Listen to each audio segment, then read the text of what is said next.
Listen carefully, this is coming from Scores, the Mecca of hip-hop, Bronx, Occult, birthplace and home of hip-hop culture.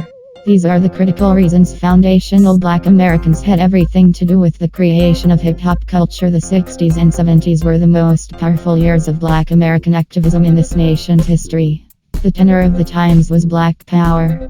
Everything associated with Black American culture during those times were about Black empowerment. The Black Power movement was multifaceted. It was about Black identity. We began to call ourselves Black and African Americans. Black is beautiful. We began to wear Afro hairstyles. Many changed their names to African names. The first beautiful ads of lovely Black Americans began to appear in magazines, on TV, and on billboards. Afro Sheen produced the first Black TV ads made by a Black-owned hair products company.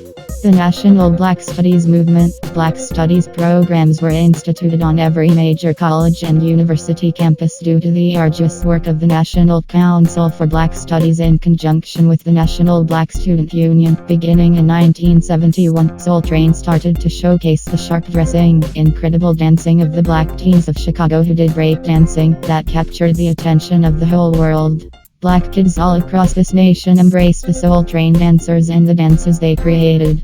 Soul Train breakdancing was the genesis of Black South Bronx breakdancing. The Black Arts Protest Movement. It was the Black Arts movement that made poetry writings and rhyming a critical part of Black consciousness. Many of these writings were called rap sessions.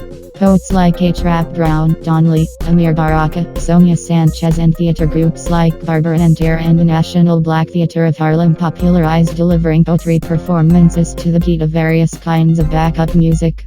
Black musicians, singers, and dancers became the ambassadors of Black soul, though there were scores of Black entertainers who delivered critical protest music. Nina Simone, To Be Young, Gifted, ampersand Black, Curtis Mayfield, We're Moving On Up, Marvin Gaye, What's Going On, and James Brown, Soul Power, emerged as the iconic protest voices. It was James Brown's song Soul Power that inspired the Black Spades Gang of the South Bronx to include themselves in the Black Power movement by changing the lyrics from Soul Power to Chant and Stomp Spade Power. The South Bronx Black teen creation of hip-hop did not happen in a vacuum. Hip-hop was Black created as the South Bronx wing of the National Black Power movement. It was so powerful that it attracted non-Black American followers, and many imitators eventually grew into ethnic hip-hop enclaves. Imitation is the sincerest form of flattery. Brenda Werner, DDRXVSTYLORDZ, Black Spades, Zulu Nation, Universal Hip-Hop Museum, Art of Rap, Hip-Hop at the end of the world, breaking at the beginning of the world.